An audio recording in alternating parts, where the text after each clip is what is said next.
जन समाज में जन्मे सभी संतों महापुरुषों औलिया अल्लाह को अपनी मोहब्बत इज्जतें पेश करते हुए मेरे सामने मेरी माँ बहनें बैठी हैं, सम्मानित साथी मेरे बुजुर्ग और यहाँ मसनद पर मौजूद है हमारे ओहदेदारान। आप सभी को मैं सलाम पेश करते हुए जय भीम पेश करते हुए अपनी बात शुरू करता हूँ। ज्यादा वक्त नहीं लूंगा। अभी मैं सतेंद्र भाई को सुन रहा था जब सतेंद्र भाई अपनी बातें कह रहे थे। आप यकीन माने कि वो बातें दिल को छू रही थी, डायरेक्ट दिल पर असर कर रही थी, क्योंकि वो बातें बिल्कुल सच थी।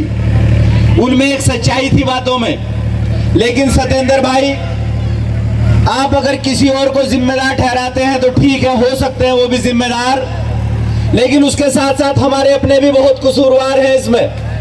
हम आज जिस हालत में हैं, बहुजन समाज आज जिस हालत में है, सबसे पहले मैं वाजे कर दूं कि जब मैं बहुजन समाज की बात करता हूं तो मैं बात करता हूं SC, ST, OBC और मुसलमान की। इन चारों को मिलकर तब बहुजन समाज बनता है। तो हमारे साथ तो ये हमेशा से दोहराई हुई है सतेंद्र भाई कि कभी खंजर बदला है, कभी हाथ बदले हैं, लेकिन जख्मी दिल नहीं बदला है। हमेशा निशाने पर हम ही रहे हैं। और आप किस बिरादरी की बात करते हो? ब्राह्मण, ठाकुर, राजपूत और भी पता नहीं 2-3 आपने नाम लिए। मान्यवर मेरी नजर में तो सिर्फ 2 ही वर्ग हैं, एक ताकतवर और एक कमजोर। मेरी नजर में सिर्फ 2 ही बिरादरी हैं, एक जुल्म करने वाला और एक जुल्म सहने वाला। इसके अलावा कोई और नहीं है। क्योंकि अगर आप इतिहास उठाकर देखें तो ऐसा नहीं है कि अपनों ने भी हमारे जख्मों पे, अपने हमारे दिलों पे कम जख्म नहीं लगाए हैं। हमारे अपने भी उतने ही शामिल हैं। और आप सिर्फ बीजेपी को कहते हो, आप सिर्फ बीजेपी का नाम लिया आपने, लेकिन मैं यहां पर बता दूं, बहैसियत मुसलमान, तमाम मुसलमान पूरे प्रदेश के अंदर, क्या पूरे देश के अंदर, हमेशा से कांग्रेस को वोट देता हुआ आया है। लेकिन बहुजन समाज की जितनी बड़ी दुश्मन बीजेपी है, उससे ज्यादा बड़ी दुश्मन कांग्रेस है। ये बात जहनों से मत निकालना आप लोग। एक खुला हुआ है, एक पर्दे के पीछे है। पर्दे के पीछे उसका कितना बड़ा मामला है ये हमें नहीं पता। खुले हुए से हम लड़ लेंगे, लेकिन जो छिपा हुआ दुश्मन है उससे भी लड़ना जरूरी है, क्योंकि वो भी बहुत बड़ा जख्म दे सकता है। सतेंद्र भाई, अगर लड़ाई लड़ रहे हैं तो इनको नहीं चाहिए कोई इमारतें, इनको नहीं चाहिए मसनदें, इनको नहीं चाहिए कोई नारे, इनको नहीं अपना अखबार बुलंद करना है। इनको देखना है तो अपने बच्चों का, अपने समाज के बच्चों का भविष्य। अगर ये लड़ रहे हैं तो सिर्फ अपने माँ बहनों की इज्जत की खातिर, अगर ये लड़ रहे हैं तो अपने बुजुर्गों के सम्मान की खातिर, अगर ये लड़ रहे हैं तो अपने नौजवानों के कैरियर की खातिर। आखिर इनका खुद का मफाद क्या है? टीचर है, मास्टर है, खुद कमा कर खा सकते हैं, यह नहीं मिलेगा कहीं और जाकर पढ़ाकर अपनी जिंदगी बसर कर लेंगे। लेकिन आपके बीच रहकर मर खप रहे हैं। आखिर ये क्यों? क्या इस दिन के लिए कि आप लोगों में से 2 महीने के बाद कोई जाकर पूछे कि सतेंद्र कैसा है? उसके भी माँ है, उसके भी बहन है, उसे भी तड़प होती होगी, उसकी बहन को भी उसको देखने का दिल करता होगा कि मेरा भाई आएगा, मेरा भाई कब घर आएगा। उसकी माँ भी तड़पती होगी, वो भी सोचती होगी मेरा बेटा कब आएगा।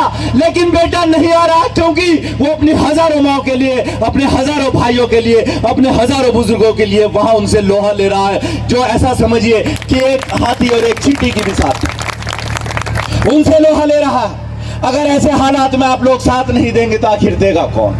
आप लोग इसके साथ खड़े नहीं होंगे तो आखिर देगा कौन? बताइए मुझे।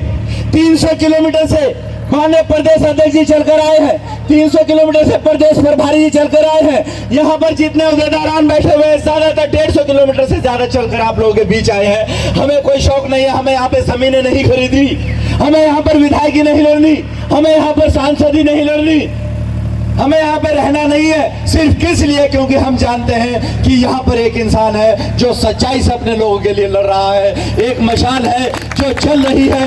याद रखना, अगर ये मशाल बुझ गई तो दोबारा दूसरी मशाल आप चला नहीं पाएंगे। अगर ये दिया बुझ गया तो दूसरा दिया जलाना बहुत मुश्किल हो जाएगा।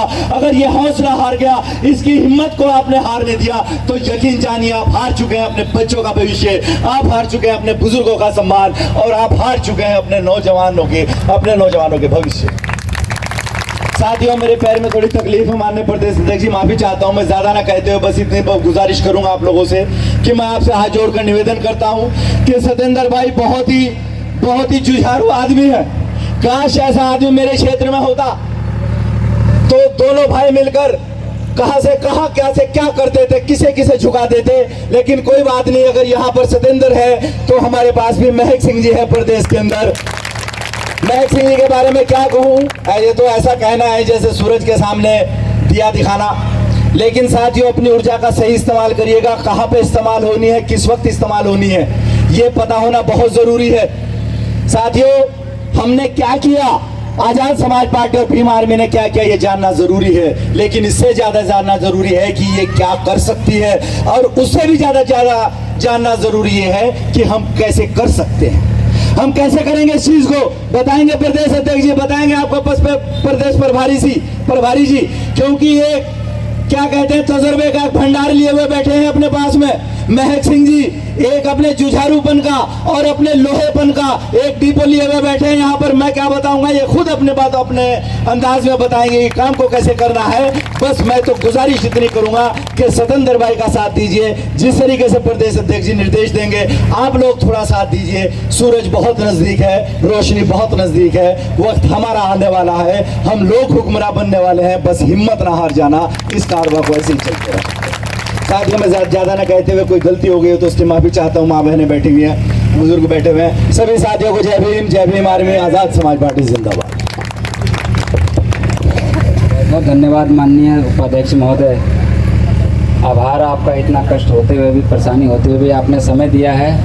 इसका आपका हमारा पूरा समाज आपका बहुत बहुत धन्यवाद करता है, अभिनंदन करता है।